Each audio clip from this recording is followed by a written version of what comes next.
First Fenway rundown of July. I'm Chris Cotillo, Sean McAdam here. Red Sox just finished off June inexplicably with a record above 500. Didn't seem that way as it went through. No, it did not. We are in July now, and as July begins in kind of a weird week for the Red Sox and for the MassLive staff, we're going to do something different on the pod. It is our biannual tradition, unlike any other. It's grading season. It's report card time. Sean wrote, Excuse me. Wouldn't this be an annual tradition? we do it at the end of the season too. I guess. So that's twice. Sean, you wrote a lot of these in your notebook for Friday. I specifically have not read that beautiful piece of work. Or Not, lost. yeah, I know, just because I wanted to have a fresh head going into today's podcast. So the way we're going to do this is we're going to record it all at once and release it over two separate days. So Tuesday will be the first edition, pitchers, which we will start now, and then on Thursday our episode with position players will drop. I'll be in Washington, D.C. for the weekend series, traveling on Thursday. So this is actually a perfect way to do it this week. And for you at home, it's not going to change anything. Two pods as usual. So we're going to try to go relatively quickly because these episodes always drag on. There's always some arguments over grades. Again, I haven't seen Sean's grades. He hasn't heard mine on your Boston Red Sox in their first half performers. So when you get to the pitching staff, we're going to get to more than a dozen pitchers who have had a role on this team.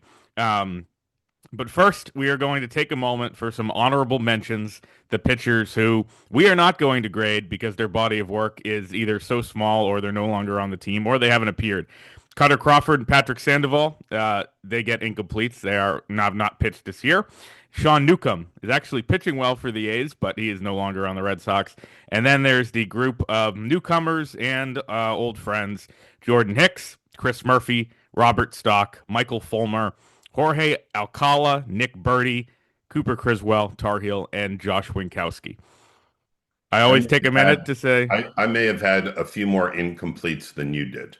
all right, well, then we're going to have to work. Looking at my list here, just a second, please. I also did not grade Liam Hendricks, Well, Josh Winkowski. oh, Those I are said that. No, I mean, Winkowski's on my list too. I always say, what stands out in that group, if anything. I don't think much stands out about, a lot of them, but Alcala's actually been pretty good so far, and he could be a piece here. Let's just say that. yeah. All right, moving on. So we are going to start where you refuse to start because it's a big name, and I think it's important to talk about.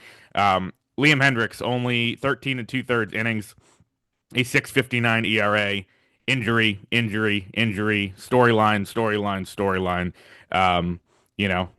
It's an F from me. And I think, when you look at, what the Red Sox, obviously when you do one of those deals, rehabbing Tommy John, there's some risk involved there. I think he'd also tell you it would be an F from his perspective too.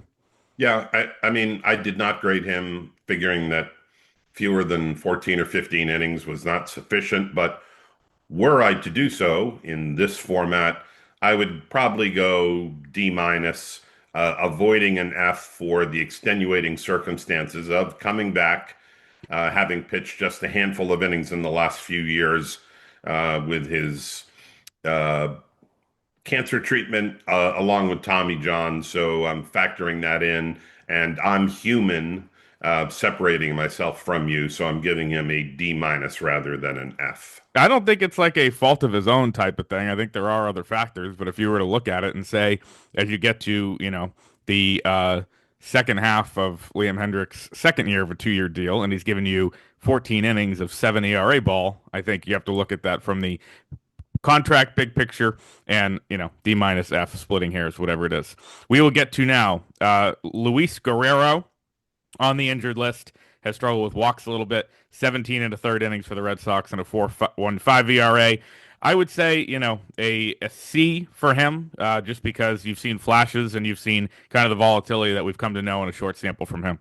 Yeah, again, I had an incomplete there, but were I to grade him as I'm doing now, I would go C minus. Some flashes, some swing and miss, which is good. That's what they were looking to add to the back end. But too often he's been set back by control issues. And it's hard to be an effective high leverage guy when you're putting people on base and handing out free passes. There's, I think, still something there to unlock, and I would certainly not give up on him, but I would go C minus. Zach Kelly is next. He was sent back down yesterday, and kind of a weird turn of events there because he's hurt, and you don't usually see guys get option when they are hurt. Zach Kelly has been up and down throughout the year. A 556 in 22 and two-thirds innings, but a FIP of 362 that suggests some bad luck there. I don't know if you graded him or not, but I did. go ahead. I gave him a D. Great stuff at times. Again, you see the swing and miss capability, but command is often an issue. And because of that, he's been pretty inconsistent. So I go D. Yeah, C minus, just because I think the FIP number is, better than you would expect, and I think there has been some bad luck and some, extra inning bad situations that have hurt him too. Still, walks have been down this year a little bit, but that's always a concern with them. We've seen it throughout last year at times too. Next up is a kind of major contributor. We're going by innings totals here from least to the greatest number, which Garrett Crochet leads this team by 50 innings. So that was a revelation that, I mean, it makes sense, but when you see it, you're like, wow, okay. Um, a very key reliever who is on the shelf right now, but had a pretty good start to the year before that is Justin Slayton. He of 24 appearances for the Red Sox. A couple of blow-ups, Sean, other than that, has been really lights out for prolonged stretches. It's tough to grade him because, it's an injury that was supposed to be minor that's now going to take 2 months. Plus, the blow-ups contribute. The WAR stat on Baseball Reference says he's been a net neutral. I feel like if you watch every day, you feel like it's more than that. Strikeout numbers are not good, but this is a guy who gets outs when he's in the game. So I'll give him, I don't know, a B minus there. Yeah, I had a C plus. Long stretches of scoreless appearances, right? At the beginning of the year, I think he had better than a dozen in a row where he did not allow a run. But there have been some blowups that were costly on that road trip, specifically thinking about some games in Kansas City and Detroit that did not go well. Yep. And the declining strikeout rate to me is a bit of a red flag. Somebody who throws that hard with good stuff should have more strikeouts. He does not. So I go C plus. Yeah, 6.2 strikeouts per nine this year, which is a number you barely see for a high leverage Right, reliever. that looks like something out of 1988. I'm not going to say you would know because you were covering the team back then, but I'm not going to say you wouldn't know because you weren't born, and this is that's a tired argument. So let's move on. so that's Justin Slayton. Richard Fitz pitches tonight for the Red Sox. A very weird year. I mean, he came out hot out of the gate, making the opening day rotation. He then was hurt for a while. Then they rushed him back in something that was pretty uncharacteristic and kind of desperate there in Milwaukee. His line and his numbers look way worse because he was absolutely shelled against the Angels at home.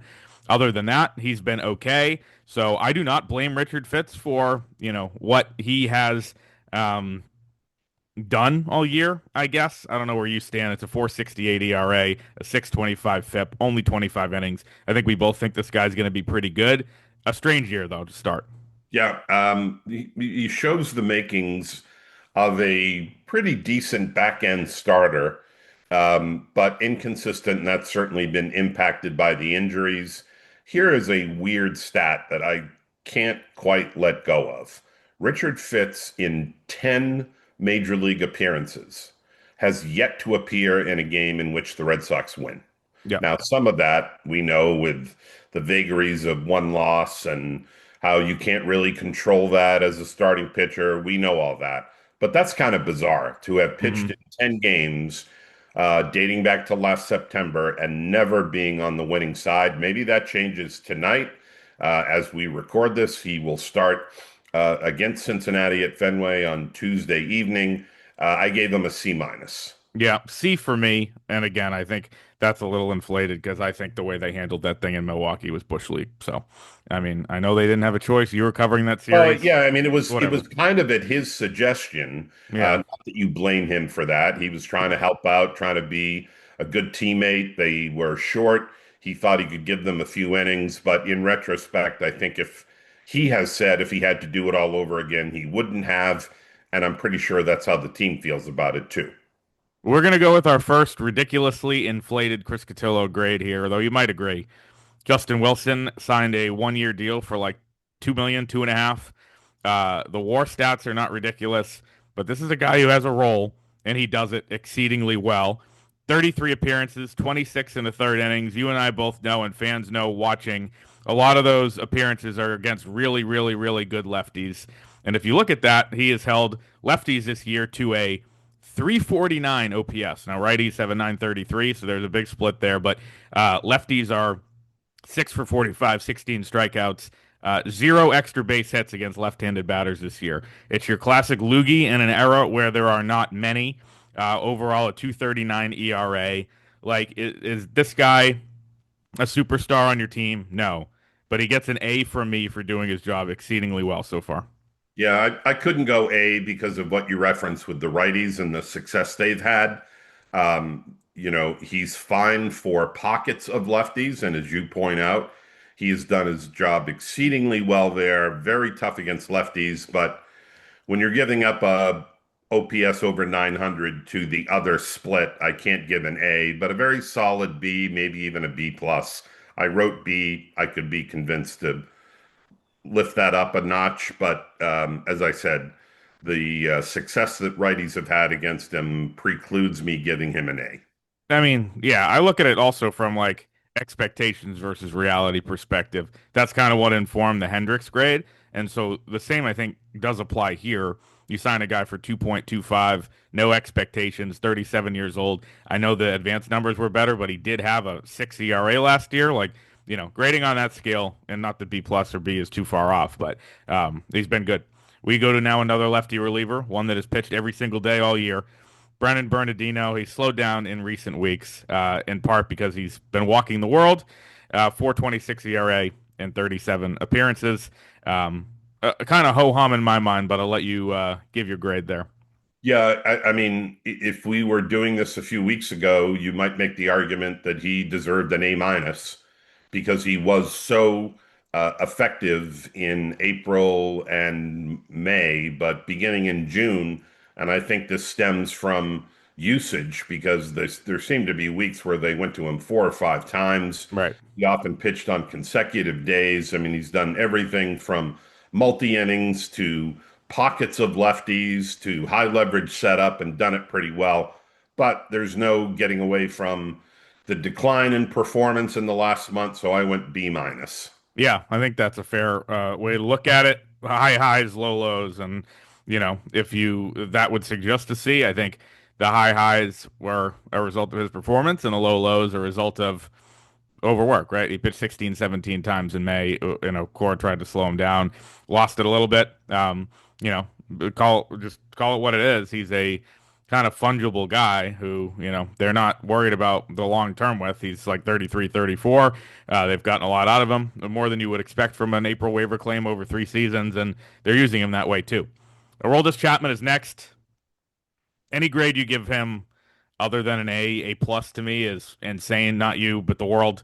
34 innings, a 132 ERA, 50 strikeouts, a 179 FIP, 10 walks. The walk rate of 2.6 is totally something you'd take from Aroldis Chapman. And then the all important save stat. Which is really what his job is. He's 14 for 15. They haven't had a billion of those opportunities because they haven't been great. But you look at this again, and I know they paid him a lot more than Wilson, but expectations versus reality. To me, Sean, A plus, no questions. Yeah, I don't give A pluses, but he gets a straight A for me, and you can't argue with what he's been able to do. I think he deserves a ton, and I underline that word, a ton of credit for improving his control at 37 years old. I mean, you get a guy that deep into his career, 12 or 13 years, whatever it is, at this point in the big leagues, 37 years old, and you figure he is what he is, right? A leopard doesn't change his, what's that? Spots. There's, Thank I you. don't know. Yeah, something Stripes. about spots, stripes. Um, but guys usually don't correct major career long flaws that deep into their careers. And I think Andrew Bailey deserves some credit here. for a program that he put him on in the offseason before he came to camp. We know that Chapman is legendary for his work ethic.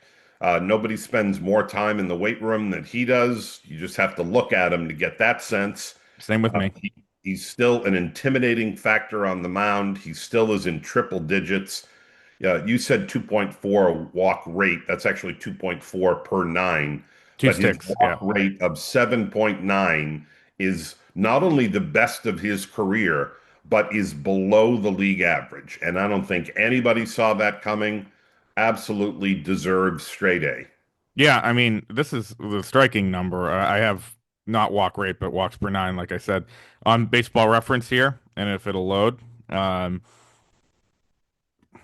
the numbers the last few years, he kind of hit a bump where they went way up in 2018, and from 2018 through now, he's had like one season where he's not giving up 5 walks per nine. Last year, 5.7 walks per nine. That is 39 and almost 62 innings. The year before, 5.6. The year before, 6.9 in a bad year for So the Yankees. he's Like, cut it more than half. oh yeah, it's pretty striking. And so there, like that's the only concern with him. Could he hit a wall and have a bad month? Maybe. If the Red Sox are sellers, they can't have that happen. But he's been excellent, as we both said.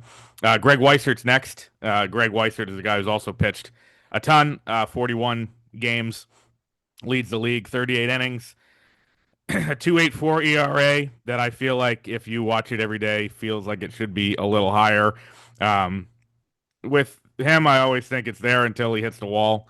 He has, in a prolonged stretch, not really hit the wall that badly. So, um, I don't know if this is a guy you want to build a bullpen around. He's looked like it so far, been used a lot, and has not really been hitting the wall as much as a guy like Bernardino, as I choke on my own words. I give Greg Weissert a B. Yeah, I gave him a B plus. At the time I wrote this report card last Thursday and was published Friday, he led the league in appearances, and obviously that hasn't changed a great deal in the last 4 or 5 days. He may be second now or even third, but he's been among the most used relievers. Now, still And first. pardon me? Still first. Yeah, okay. Uh, Along with Bernardino, a guy who they are tempting fate with in terms of their usage.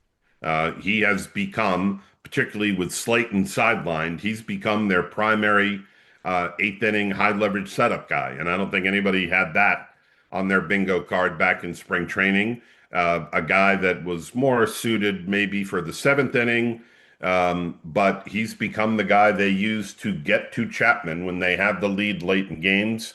There have been a couple of slips, as you would expect, but I think overall he's been very good. I go B plus. Yeah, 41 games is the most in the American League. Next up is Keegan Aiken at 39, along with Brian Baker, two members of the esteemed Orioles. Jason Adam and Tyler Rogers with the Padres and Giants, respectively, have gotten to 42 games. So Weissert is right up there with the most used relievers in all of baseball. B for me, B plus from Sean. Garrett Whitlock, a guy who, I think the counting stats here, 3.51 ERA in 30 games, 41 innings, are a little inflated because he has had some blowups. He had a bad road trip, as you talked about, with Slayton in Detroit and Kansas City. There has been a couple times where he has not been, super sharp, and he's hurt the Red Sox. Still, among pitchers, right behind Weissert, he's fifth on the team in WAR. And if you look at it, from a kind of everyday perspective, what he's given them, stayed healthy, which is huge. A 2.89 FIP, 50 strikeouts, only 2 homers, and homers are a thing that have hurt him in the past. I think he's had a pretty good year, and I think it's gone a little underrated because it is what it is, and Garrett Whitlock's been around for a long time. I'd give him a B plus. Yeah, I went C plus, and I'm rethinking that. I probably should have gone B Because my minus. argument was so great. Yeah, that was part of it. I think you have to grade him somewhat on a scale. We forget that this guy missed most of last season. Right. And Most of a lot of seasons, actually. right, right. But the elbow injury last year and the surgery, there have been highs and lows. He gets on good runs, and then there's a clunker like last Tuesday, the extra inning game in Anaheim. He did not pitch well there. To me, there were too many of those that popped up to give him a straight B. If I had to do it over again, maybe a B minus, but I gave him a C plus. That's Garrett Whitlock, and now to his best friend on the team. This might be a long discussion or it might be a short one. Tanner Houck in 9 starts has an 8.04 ERA. He has not pitched in 6 weeks. His rehab outings have been bad to the point where the Red Sox will not say what the next steps are for him. Maybe when we get there around 3 o'clock, that'll change. The injury was something he said he was battling through spring training. Of course, nobody knew that. He tried to pitch through that in 9 outings. He was an all-star a year ago. That to me is like the top percentile outcome for him. And this is the 180-degree switch of that. And to me, yep, to give anyone an F is harsh. And we don't know injury, whatever it is. I don't think it's fully fixed based on what we've seen in AAA. But they needed this guy to be their number 2 starter. That was the expectation behind Crochet, even though Buehler and Giolito were in the mix. And to get what they've gotten out of Houck is a major reason they are where they are. I think it's an F, and I think it's no question. That doesn't mean his career is over. It doesn't mean it's a lost cause. I think there's a chance they bring him back as a reliever in the second half. I don't know if we're there yet. That's what I have to say on that. Yeah, I went D minus, but I wouldn't fight you over the F. I took into consideration that he was pitching through this and trying to battle, and you get a little credit for that. Hmm. The better move for the team might have been raising his hand and saying, I'm hurt earlier. Um, but, the fact that it was impacted by injury is a bit of a mitigating factor to me. So I went D minus, but look, it's shocking, as I wrote, to believe that a year ago he was headed to the All-Star game. And now I don't know that he has a role on this team. As you hinted, it may be in the bullpen. It's certainly, based on what he's doing in Worcester, difficult to give him his rotation spot back. And the fact that he continues to struggle through his rehab appearances is highly disconcerting. A D minus, but I would entertain the F2. I went a tick of a grade up because of the fact that he pitched hurt. Yeah, and this sounds harsh when we do this. I'm just looking at the numbers. Again, Tanner Houck was just a year ago, as we sat here, a massive success story, a homegrown pitcher, the guy who had taken the step, an all-star. And even though the second half wasn't as good, he still gave you, a really good season for a starting pitcher. 3.5 WAR, a 3.12 ERA, and almost 180 innings. Barely gave up any homers, gave up 11 all year. Like he's already given up 10 this year, but like a really, really, really good season. This first half was like out of this world. The second half was human, but at the end of the day, it was a huge step forward for a guy entering his prime, theoretically 28, 29. And this year it's been the complete opposite. So knowing what the upside is and knowing like what the ceiling is there, they're going to give this every possible shot. Yeah, right. I don't think either of us is suggesting that you give up on this guy. No, they're nowhere close to that. Right. He is still relatively young. He should be just now entering his prime of his career. And it's unfortunate that the career track, excuse me, has been interrupted by injury a few times, the back surgery a few years ago, and then what looked to be the breakout year kind of wiped out by how poor this first half of the season has gone. I hope he figures it out, but it's hard to go anything other than D minus or F right now. Lucas Giolito is next on our list. A weird year, obviously. He's been excellent for the last, 3 weeks or so. The last 4 starts, he's given up 2 runs in 25 innings. That's the consistency he was missing. The numbers are never going to be outstanding because he had like 3 blow-up starts and 2 really, really bad ones. But 11 starts into his return, there were the bumps you'd expect. His ERA right at 3.99. Strikeout numbers not super high. Not that that's really ever been his game primarily. I'm giving him a B. I don't know if that's way too high. If you watched early on, you'd probably think like no way. But the highs have been higher. The lows were pretty low, I guess. I don't know. It just feels like he's turned a corner here, and recency bias, all that stuff. I give him a B for what he's given them right now, and the fact that he has, emerged as their number 2. How long that lasts, we'll see. It is what it is. Yeah, I went C. because he has essentially a 4 ERA, and it's certainly trending in the right direction. As you noted, he has been far, far better over the last 6 weeks than he was in the first 6 weeks. Hmm. They have to feel pretty good about where he is. Again, you take into account he missed all of last year. That was major elbow surgery, not Tommy John, but pretty close to it. And the fact that he's been able to take the ball every 5 days since mid-April when he was activated, having been slowed some by that hamstring pull in spring training, would have been interesting to see if he had started the year healthy. Whether he gets a couple of bad ones out of the way and has more of a runway to better performance. I would expect they feel pretty good about him heading into the second half. You're correct that he is now unquestionably the number two starter. And but the numbers are the numbers, so I go straight C. Here's some numbers. He has in 11 starts, he has 7 quality starts, which I Mhm. wouldn't have guessed that. But that's the truth. He has 3 blow-up outings against the Angels at home, against the Rangers at home, and the Braves at home. We were there for all of them. The Red Sox actually won 2 of those 3 games. Red Sox are 7-4 in his outings. But to me, that number of like 7 quality starts out of 11, it's been the blow-ups were the blow-ups, and you can't get rid of them. But it's been okay. And I think, a storyline too is they now are going to have him under control for next year at an affordable rate. And, that goes a long way for a veteran presence and the guy that he is. So, good to see him doing what he's done over the last month. Next up on the list, a rookie who was not on the team and not on our radar to make the team early. He is fourth on the Red Sox in innings with just 2 more outs than Giolito has gotten. He's on the IL right now, but not for long. It's Hunter Dobbins, 4.10 ERA in 12 games, 10 starts, almost 60 innings, a 386 FIP.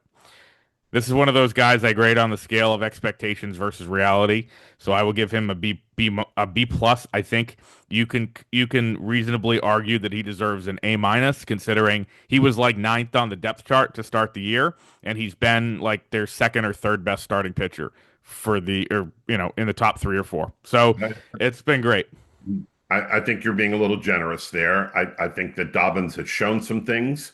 The way he bounced back in that second start against the Yankees showed me something about his ability to block out some of Hmm. the stuff that was going on at the time with his dad and the whole story about whether his dad had pitched in affiliated ball at AAA. Turns out that wasn't true. He kind of shrugged all that stuff off in the middle of the week and came back and shoved against the Yankees, and good for him. I think he might be a pretty decent back end starter, but I'm going to go C. I probably would like a do over here and give a C plus.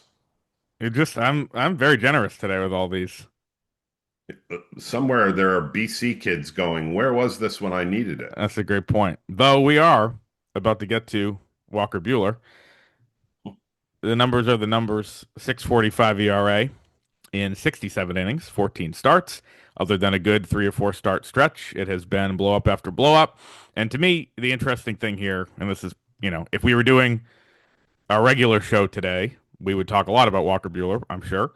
Um, to me, I think the biggest concern is that he's found different ways to to be bad, like the walks in bunches the last 2, but also homers, but also being singled and giving up lots of hits to death. It's been a self finding mission for most of this year. I think if we were giving out grades for quotes, he would be an A plus. We are not. But you don't see a guy very often say they're trying to fight for their spot in Major League Baseball, especially a guy who is, how old is he? 30? Yeah, going to be 31 this month and is a 2-time All-Star and a 2-time World Series champion. Very candid, but I think that's the reality of the situation. I've given out a couple Fs so far, and you've told me that it's a little too harsh. What do you think on Walker Buehler?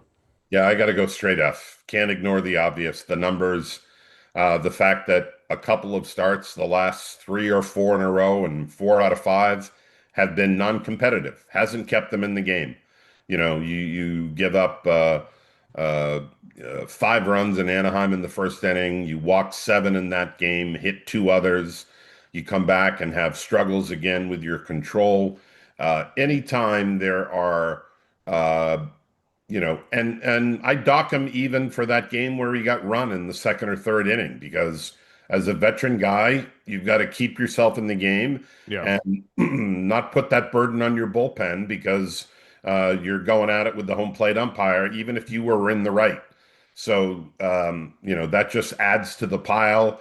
I feel for the guy. It's tough watching somebody who has been at the height of the game at times, a guy who closed out the last World Series, a guy who pitched a very good game in Yankee Stadium in game 3 of the World Series, looked to have found some things last fall, which intrigued the Red Sox and others, but no getting away from the performance. Straight F. Yep, and he will make a start this weekend in Washington. I think they look at it from a perspective of, maybe you pitch him against a bad team to get him going. The Rockies are also coming in, so you'll find a way to double him up. But that'll be a big one. I think we're at the point now where everyone is a big one, right? And he knows that too. Brian Bayo, 71 in the third inning. He's a guy where the ERA is a 3.41. The luck has been on his side. The FIP has not been great. He has not pitched deep into games. I like that quality start stat, and survey says I'm not on ChatGPT here. I'm doing it all, freehand. He has given the Red Sox, let's see, well, more than you'd think. One, two, three. Also, 7 quality starts in 13 games.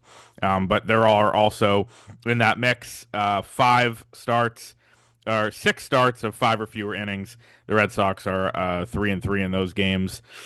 He's been better as of late, of course. He's grinded through some like the last one. He's been giving up a lot of hits, 71 hits and 71 in the third innings. One's a tough one for me, so I'll let you go first. Yeah, I think the 3.41 ERA could not be more misleading. That's a bar bet. Go into a sports bar anywhere in New England and say and read off the numbers and ask who that belongs to.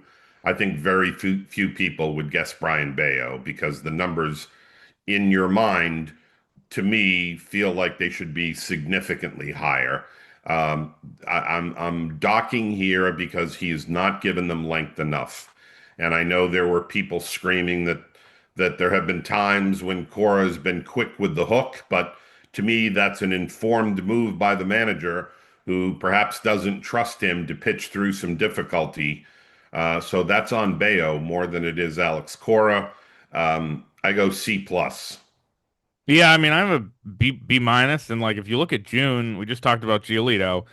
You know, Yeah, let's go. it's trending in the right direction. Yeah, but actually better than you'd kind of think watching it. So like, uh, 3 earned in 6, 3 earned in 6 and a third, 7 shutout against the Yankees, 3 hits, 1 earned in 6 in San Francisco, 3 earned in 6 against Toronto, for a 2.87 ERA and 31 and a third on the month. I mean, it's a better month than like the eye test would suggest, right? Too that so I don't know. B minus. There's also again on the expectation scale, they needed him to take a step. Maybe he has in June, but it hasn't been prolonged, and the innings, like you said, are not there. What do you give him again? C plus. C plus. We're right on the same line. And last, but definitely not least, last and best, obviously, is Garrett Crochet. When I looked at, we don't look at the team stats every day. Obviously, we reference them a lot and stuff. But when you look at the innings, Garrett Crochet is at 115 and a third after last night. He is, and Bayo's second on the team in innings, 71 and a third. I mean, that is a huge 45 inning gap between number 1 and 2. Obviously, Bayo is on the injured list. Buehler is on the injured list. Dobbins is. Giolito was. Everybody's been hurt except Crochet. The numbers speak for themselves. 2.26 ERA, 144 strikeouts. Last night he wasn't great. He was okay. Hit hard a little bit. You don't give A pluses, but I will. When you make the commitment that you did to this guy, both in terms of prospects and money, he has been everything you could have asked for and more. Legitimate Cy Young candidate, legitimate ace. You should win when he's on the mound. They haven't always, but totally as good as you possibly could have imagined and more on Garrett Crochet, A plus. Uh, I wrote the most significant acquisition the organization has made in years. They went looking for an ace last winter and found one, then smartly extended him. I used almost exactly the same language as you did. I said he's been everything they hoped for and more A. And if I went to A pluses, he would deserve it. He's in the Cy Young conversation. He is a huge difference maker. Uh, as the kids say, no notes. A. Look at that. Such a current reference. All right. That's the pitchers from Liam Hendricks and Walker Buehler and Tanner Houck all the way up to Aroldis Chapman and Garrett Crochet. Grading season will continue for us in 10 seconds when we record the position player pod, but for you at home listening on Thursday, and tune in then.